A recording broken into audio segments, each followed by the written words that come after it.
Member of the Commerce, Justice, and Science Subcommittee. The gentleman from Pennsylvania is recognized for 2 minutes. I want to thank the leadership of the committee, the staff, and my fellow colleagues on the Appropriations Committee. This is a moment that I think we can all see helps us move our nation forward, and I rise in support of the bill. I want to also thank my great friend, the chairman of the subcommittee, which I have the privilege of being the ranking member of. Chairman Wolf has done an extraordinary job and will continue to because we have some more work to do. But I want to just extend to him my public thanks for his cooperation through this entire process. Let me say a couple things very quickly. I introduced some legislation, the American Discoveries American Jobs Act, that suggested that where we finance investment with taxpayers' money, we should require that new products that emanate from that be manufactured in America. The impulse, the essence of that is embodied in the CJS bill, and I want to thank Chairman Wolf for that.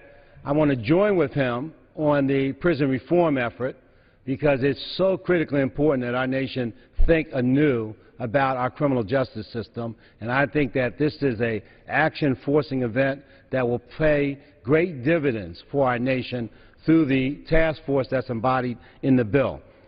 I want to indicate again that one of our highest priorities on the committee has been youth mentoring, and again we have a significant investment in that regard. The Boys and Girls Clubs of America, the Big Brothers, Big Sisters, all of our national evidence-based youth mentoring programs, and I know that we as a nation want to see many more of our young people be successful, so I'm thankful for that. The Gear Up funding, working with Ranking Member Bishop on the suicide prevention efforts.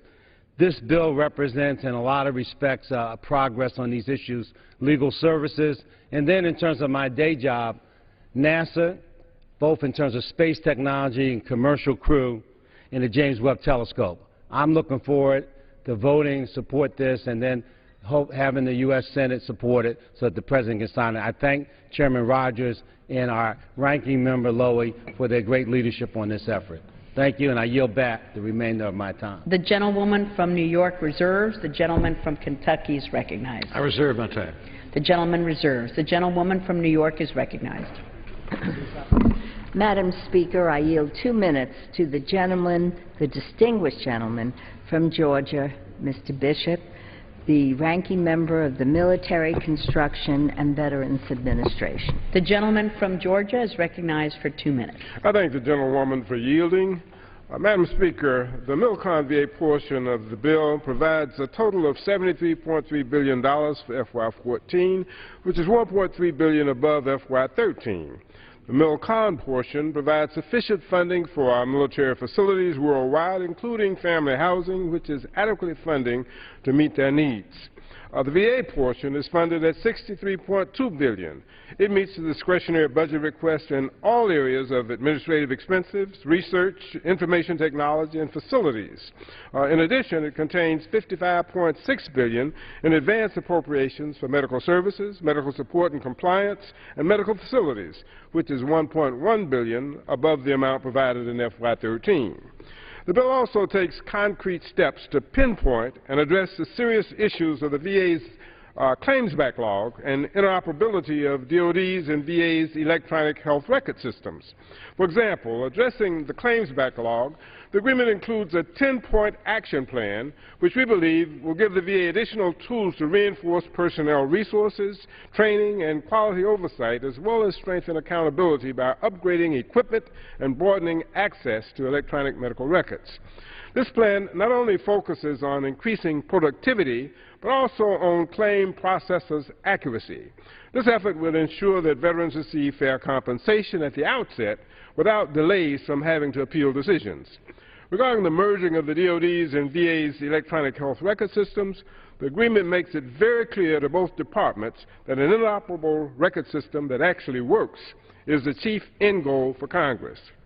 New health record systems is an important project for both departments to undertake, but the effort will be a futile exercise if the result is not the development of two interoperable systems defined as the ability to exchange computable information electronically.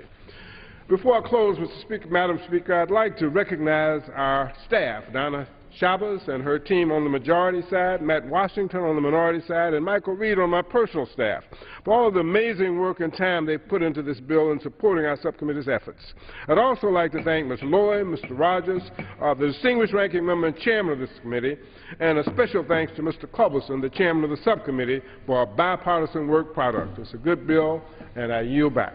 The gentlewoman from New York reserves. The gentleman from Kentucky is recognized. I yield 2 minutes to the author of the Homeland Security portion of the omnibus bill, the chairman of the Homeland Security Subcommittee, Mr. Carter of Texas. The gentleman from Texas is recognized for 2 minutes. Thank you, Madam Speaker. Thank you, Chairman Rogers. Thank you for the time, and thank you more importantly for the leadership that you and Ranking Member Lowey have shown in completing this process and giving us a fiscal 2014 appropriation bill. And I rise in support of that bill. Mr. Speaker, the Homeland Security Division of this bill is built on three themes: funding the essential security and enforcement, increasing legitimate travel and trade, and demanding fiscal discipline and accountability. The Homeland Security Division includes nearly 10% increase in CBP office workforce, nearly 5% increase in ICE investigations funding to support ICE's statutory mandated 34,000 detention beds, more than 13% increase in privatization of airport screening, nearly 14% increase in cyber security, a total of $404 million for the National Bioagro Defense Facility in Kansas, significant increases to the Border Patrol assets, Coast Guard operations and acquisitions, Secret Service operations and investigations, FEMA, first responder grants, and bombing prevention efforts. In addition, this bill does more to address the wait times, trade, and resource shortfalls at our ports of entry, and including a landmark provision for a public-private partnership authority to mandate for CBP to work with industry on performance of metrics to maintain operational plans for our nation's busiest ports. However, this bill cuts overall DHS budget by nearly $400 million below fiscal year 2013 level, and it holds administrative overhead at 2% below the current sequestered level. In addition, the Homeland Security Division requires 31 departments to provide expenditure plans, terminates ICE public advocacy program, zeroes out new headquarters offices, and mandates the most comprehensive accounting in DHS history. Madam Speaker, this is a bill. It's worthy of support. I rise in support of this great work and thank both the majority and the minority staffs for their work. The gentleman from Kentucky reserves. The gentlewoman from New York is recognized. Madam Speaker, I'm pleased to yield 2 minutes to the distinguished gentlewoman from Florida, Ms. Wasserman-Schultz, the ranking member of the Legislative Branch Subcommittee. The gentlewoman from Florida is recognized for 2 minutes. Thank you, Madam Speaker. I rise in support of this legislation, which funds our government and its many important programs for the remainder of fiscal year 2014. I want to especially congratulate my ranking member, Nita Lowey, and our chairman, Hal Rogers, for working so hard to achieve both balance and compromise. This legislation begins to reverse some of the devastating cuts caused by sequestration. It ensures that we avoid the nightmare scenario of another government shutdown, and most importantly, it invests in strengthening our middle class by funding programs in areas like education, scientific research, and infrastructure. These investments will help create jobs and boost our economy, which remains the #1 priority of most Americans. As ranking member of the Legislative Branch Appropriations Subcommittee, I'm thrilled that this bill sets the stage for regular order, which I know my fellow appropriators so look forward to, and make sure that we can begin to work again together in the appropriations process. And it's been a privilege to work with my good friend Tom Cole, the chair of the Leg Branch Committee. I'm especially pleased that this bill includes 2 critically important initiatives which work to combat the threat and dangers of one of the deadliest diseases, cancer. The bill includes nearly $5 million in continued funding for the Breast Cancer Awareness for Young Women, or the Early Act programming, at the Centers for Disease Control. As a young breast cancer survivor diagnosed at 41, I know all too well how important it is for women to know the risks early on and get the health care they need. The bill also includes report language calling on the Defense Department to establish a research-oriented task force to study metastasized cancer of all types. With better understanding of the causes, mechanisms, and treatments of metastatic cancer, we can save or extend the lives of thousands of people. And I acknowledge the leadership of Ranking Member Lowey, who established the original program that sits in the Defense Appropriations Bill today. This is not a perfect bill, but one that provides key investments while setting us on the right track in 2014. I hope that my colleagues can support it, and I commend it to them. Thank you, Madam Speaker. I yield back the balance of my time. The gentlewoman from New York reserves. The gentleman from Kentucky is recognized. Madam Speaker, I yield a minute and a half to the supervisor of the interior portion of the bill. Gentleman from California, Mr. Calvert. Thank you. The gentleman from Brand new California chairman. is recognized for 1.5 minutes. Thank you, Mr. Chairman. Thank you, Mr. Speaker. I rise in strong support of the fiscal year 2014 Omnibus Appropriations Bill. As the new chairman of the Interior and Environment Committee, I could not be more pleased that we're on the verge of passing the first interior spending bill since fiscal year 2012. The Interior Division of the Omnibus is well balanced, reflects what can be achieved when all sides work together to find common ground. Mr. Speaker, I especially want to thank my friend and subcommittee ranking member, Mr. Moran, for his support. I hope passage of this bill is a sign of good things to come and look forward to working with Mr. Moran as we move forward on 2015 Interior Bill. I'm sorry to learn that he will be leaving Congress at the end of this year, but I'm happy to have the opportunity to work with him in the coming months. I also want to thank Chairman Rogers for his incredible support and leadership, for his role in bringing this omnibus bill forward and restoring order to the appropriations process. I want to thank you especially, Mr. Chairman. And I also want to thank our wonderful staff who worked so hard during the holidays, virtually every day, including Christmas Day, to bring this bill forward. It's a good bill. I urge the members on both sides of the aisle to support it. And with that, thank you, Mr. Speaker, and I yield back. The gentleman from Kentucky reserves. The gentlewoman from New York is recognized. Madam Speaker, I am very pleased to yield 1.5 minutes to the gentlelady from California, Ms. Barbara Lee, a member of the Appropriations Committee. The gentlewoman from California is recognized for 1.5 minutes. Thank you very much. Thank you, Madam Speaker. First, let me thank our ranking member, Nita Lowey, for yielding. But also, I just want to thank her for her tremendous leadership on this committee. And also, I want to thank Chairman Rogers. Both of these great individuals really have worked together day and night to bring this bill forward on a bipartisan basis. And I just have to salute and thank you both for that, because I know it was very, very difficult, but we did it, and so thank you so much. And also to the staff, I too want to salute and thank the staff, including my staff, for their tremendous work in trying to balance all of the priorities so that we can have a bill that all of us could support. While I voted against the budget resolution, I'm encouraged that this bill will restore a majority, not all, but majority of the harmful sequester and bring some relief to struggling communities and families who are living, quite frankly, on the edge. As a member of the Budget and Appropriations Committee, I'm encouraged that passing this bill will get us out of this cycle of governing by crisis. This bill makes important investments in early childhood education, environmental protection, HIV and AIDS, and law enforcement. It increases our support for the United Nations and humanitarian relief efforts in Syria. And even with these increases, funding for these critical programs, if you ask me, they still remain much too low. Yet this bill provides $5 billion more than what the Pentagon asked for, while failing to extend the emergency unemployment insurance for the 1.3 million individuals who lost on December 28th their unemployment. This is just wrong. Finally, Madam Speaker, let me just say, as a member of the Labor HHS Subcommittee, I really think it's shameful that our subcommittee failed to receive a proportionate increase in our total allocation.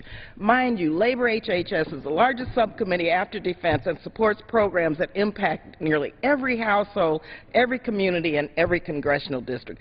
But this bill is a step forward in our appropriations process. Hopefully, we can come together and fully repeal the sequester and restore order in our budget and appropriations work in fiscal 2015. May I have additional 10 seconds, please? Recognized for 10 additional seconds. Thank you very much. Thank you, Madam Leader.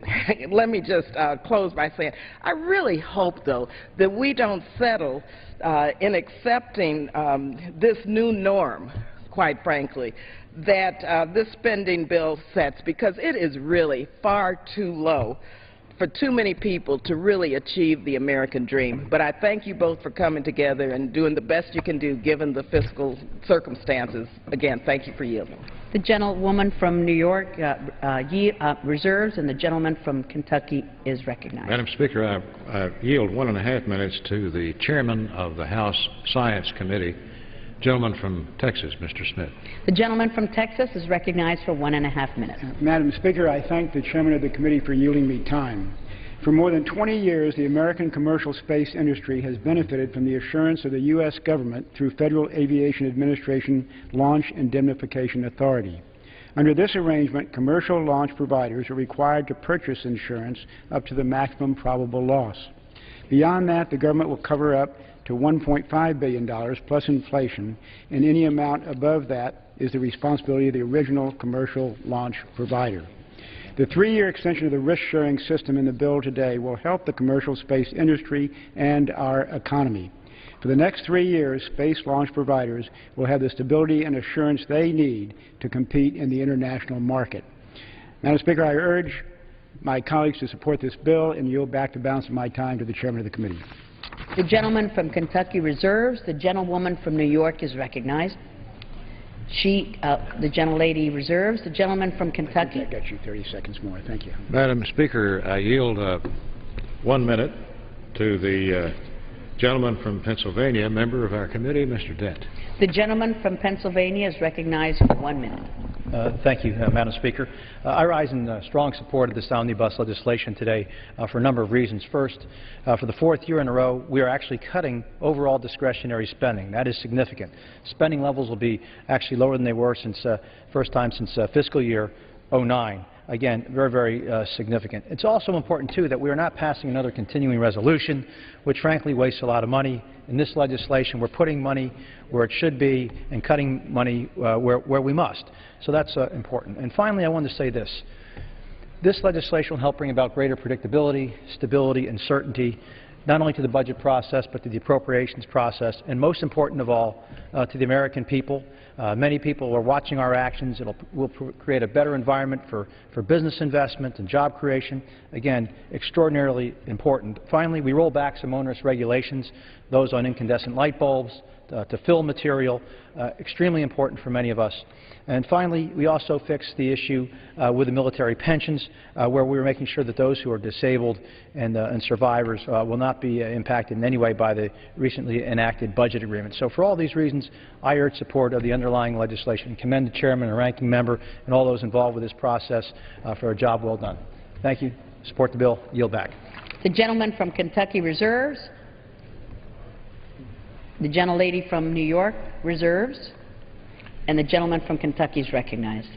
Madam Speaker, I yield 1 minute to the gentlelady from Washington State, member of our committee, Ms. Harry Butler. The gentlewoman from Washington is recognized for 1 minute. Thank you, Madam Speaker. Thank you, Mr. Chairman, for your work, and Ranking Member Lowey for your work on this bill. There's 2 reasons I rise in support of this bill. First, it will protect and promote the things that residents of Southwest Washington hold dear.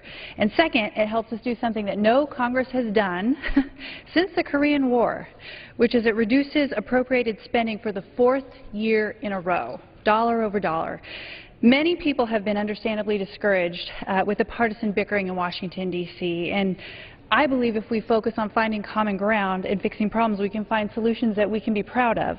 And with this bill, I believe we do just that. You know, I've seen the ports of Ilwaco and Chinook are going to have critical dredging funds that are available, made available. We're improving veterans programs and support for our nation's bravest heroes, something that we can all agree on. We're protecting access and saving dollars by not decommissioning roads in the Gifford-Pinchot, and we're keeping our commitment to cleaning up nuclear waste at Hanford. There's much for folks in Southwest Washington to like in this bill, and while we still have more to do in terms of reducing spending and getting results, I believe if we work together, there's no limit to what we can accomplish. And with that, I yield back. Thank you. The gentleman from Kentucky reserves. The gentlelady from New York. Reserves, and the gentleman from Kentucky is recognized. Madam Speaker, I yield 1 minute to the gentleman from Ohio, Mr. Latta, for the purposes of the colloquy. The gentleman from Ohio is recognized. I rise today to engage the chairman of the Appropriations Committee in a brief colloquy regarding funding for the Corps of Engineers. I was pleased to see the criteria in the explanatory statement for the energy and water portion of the omnibus bill, which clearly states that there are additional funds available to support flood control studies, particularly those that lead to significant economic benefits by avoiding damages caused by flooding. Local communities often are left with economic development plans that may not move forward when these flood control projects face significant delays due to a lack of funding. It appears that the committee intends that the Corps support flood control project studies that are nearing completion and have local funding available for match. Is that correct, and will the Corps consider economic impacts in its decision-making? I yield to the chairman. Thank the gentleman for yielding. Yes, the gentleman from Ohio is correct. The bill includes additional funding for flood control studies, and the report direction encourages the Corps to consider economic development and job growth when allocating these funds in individual studies. I yield back to the gentleman from Ohio. I thank the chairman and appreciate your willingness to address these problems, and I yield back. Thank you very much. The gentleman from Kentucky reserves. The gentlelady from New York is recognized. She has 5 3/4 minutes remaining, and the gentleman from Kentucky has 1 minute remaining. Madam Speaker, Gentlelady's in recognized. closing this debate, I want to use the opportunity again to thank the chairman, Mr. Rogers, to thank Senator Mikulski and Senator Shelby on the other side of the aisle. It really has been a pleasure for me to work with Chairman Rogers and all the ranking members on both sides of the aisle to produce this bill that I think we can be very, very proud of. I also want to thank again the Appropriations staff on both sides of the aisle who are looking forward to a good night's sleep tonight. They have worked incredibly hard through the holidays, but because of them and because of the partnership, we are very proud to present this bill. As we look forward to 2015, and we will have more time to consider the suggestions from all of our colleagues in working on this bill, I know that we will continue to invest in programs and projects that strengthen our economy and create jobs. And although we could not include it in this bill, I do hope that we will have the opportunity very, very soon to pass an extension of unemployment insurance. And in closing, the great ranking member, Mr. Farr, has just returned, and I would like to yield you the remainder of my time. Mr. Sam Farr. The gentleman from California is recognized. Thank you very much. I have no idea how much my time is, but it's the remainder. Thank you. Thank you, Mr. Chairman, for getting us back into regular order. I really praise the work of this committee. I'm proud to be on it. I'm proud of the ranking member in bringing this to fruition. But while we celebrate success, and this is one, we have to remember that we're still underfunding America.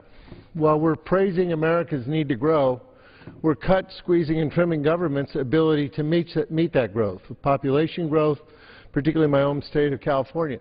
We have got to get back to regular order of allowing the revenue. We've got to have some increases in revenue. Yeah, we've got to mind the store, and we have to do cut, squeeze, and trim, but what we're doing is we're leaving the poorest populations in this country at risk. I came out of the war on poverty. There's still a lot of poverty in America. Secretary Vilsack, chair of the committee that I'm the ranking member on it, pointed out there's 400 counties in the United States that are still, by census, the poorest counties in the United States. Really, really poor. And they're in the third world, and they're in the United States. Our committee, our agriculture outreach, and the food programs and in the economic development, water and rural electricity and all those things are the solutions. And in the communication systems, the broadband and so on. We've got to address those, and we don't have enough money to do that. I praise the chair's ability to get back on order, but well, I'm going to support this bill and our judges too. Let's hope that next year we really get back in order and bring the fiscal affairs of the United States in good, sound position, not just cut, squeeze, and trim. Madam Speaker, The gentlelady from New York is recognized. Madam Speaker, how much time do I have remaining?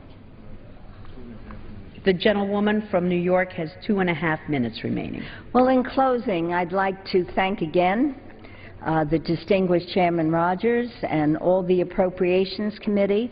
And I would like to say another word in following up with our ranking member, Mr. Farr. I, too, re-entered government after I raised my children, and I ran the anti-poverty program in New York State. And I felt so passionately that what most people want is a hand up, not a hand out. And this is why the temporary extension of unemployment insurance is so important. Just this week, I met with a man 52 years old, a licensed electrician. He said for the last 10 years, he wanted to work every day as he always did before, but he never worked a complete year because in my district in Westchester and Rockland, there's 40% unemployment in the construction trades. So what I would ask my colleagues on both sides of the aisle, let's pass this extension of unemployment insurance and make sure as we consider these bills next year, we focus on investments, strengthen the economy, create jobs, and make sure that we give every person that opportunity to fulfill their dreams. Thank you again, Chairman Rogers. The gentlelady from New York yields back the balance of her time, and the gentleman from Kentucky is recognized.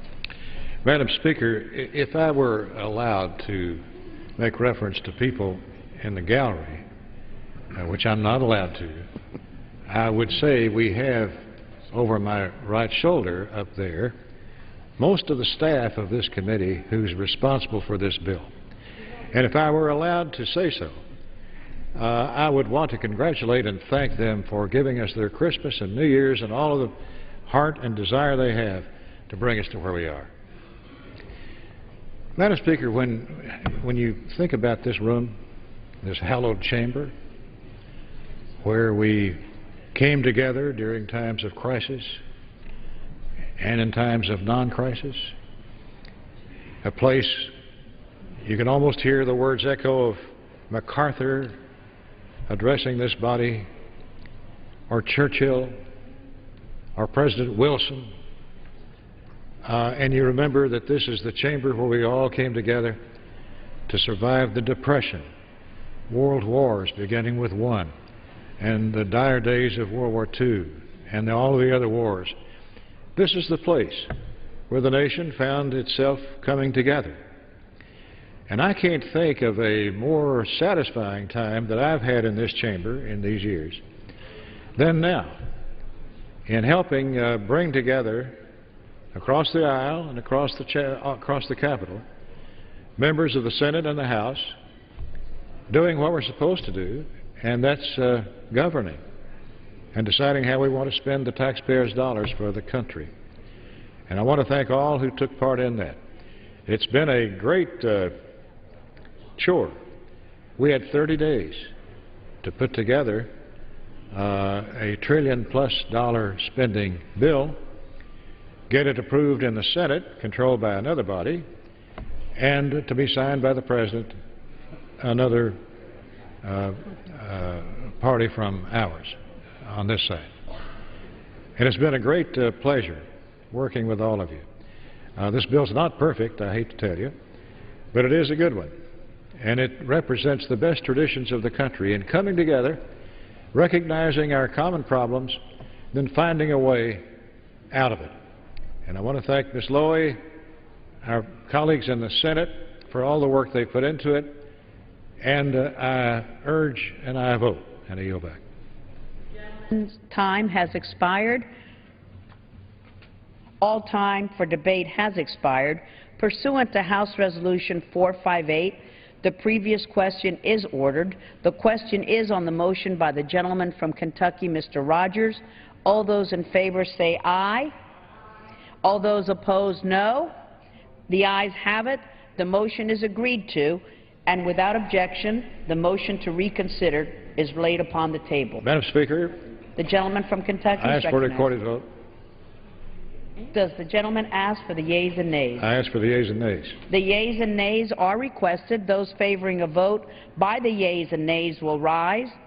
A sufficient number having risen, the yeas and nays are ordered. Members will record their vote by electronic device. Pursuant to Clause 8 of Rule 20, this 15-minute vote on the motion will be followed by a 5-minute vote on approval of the journal if ordered. This is a 15-minute vote.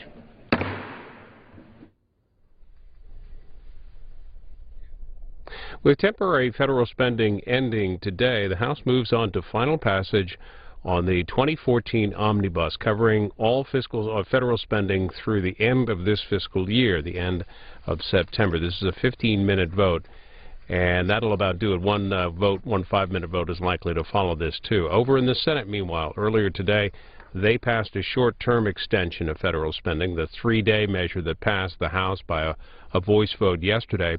That will allow the Senate to take up the omnibus bill should it pass the House this afternoon. Again, final passage on the House floor. And a couple of notes from the House today. Virginia Democrat Jim McGovern is announced earlier today that he will not run for re-election in 2014. The 12-term congressman first elected in 1991. Also, Politico reporting that California Republican and the chairman of the Armed Services Committee, Howard Buck McKeon, is also retiring at the end of Congress. That from Politico.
On this vote, the yeas are 359 and the nays are 67.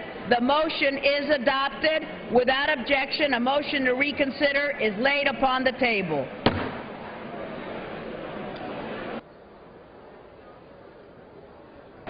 Pursuant to Clause 8 of Rule 20, the unfinished business is the question on agreeing to the Speaker's approval of the Journal, which the Chair will put de novo. The question is on agreeing to the Speaker's approval of the Journal. Those in favor say aye. Those opposed, no. In the opinion of the Chair, the ayes have it, and the Journal stands approved.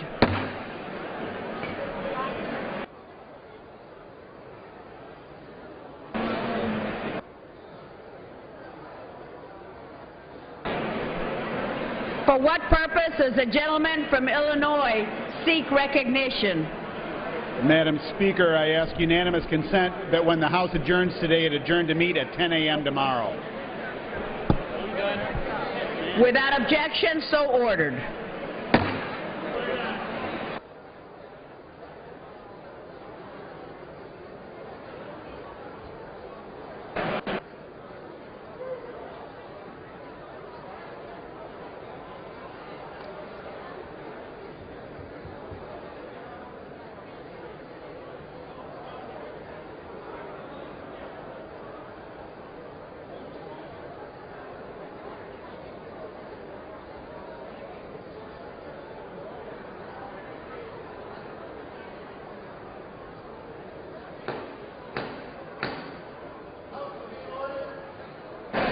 The House will be in order.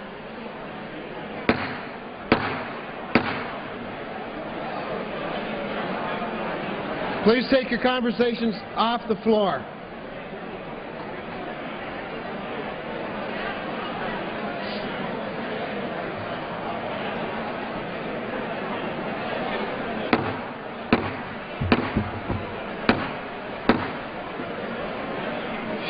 The House will be in order, please. Please take your conversations off the floor, out of the chamber.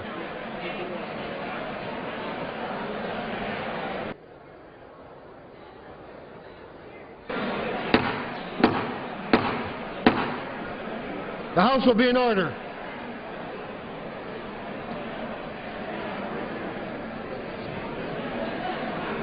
Members are asked to please take your conversations outside of the chamber.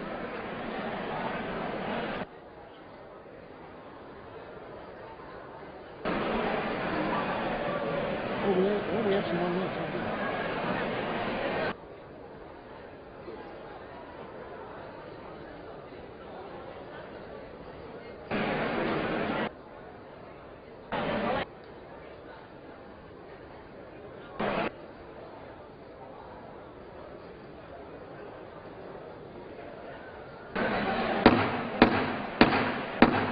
The House will be in order.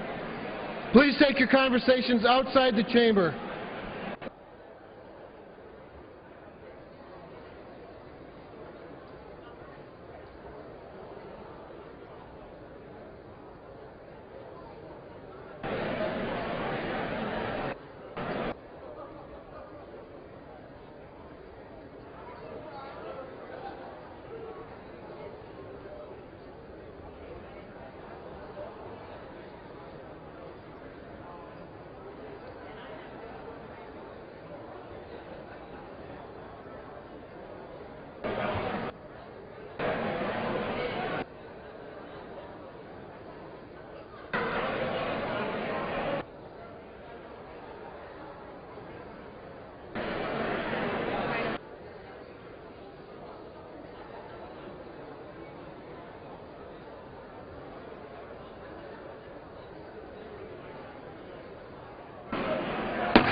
The House will be in order. Please take your conversations off the floor.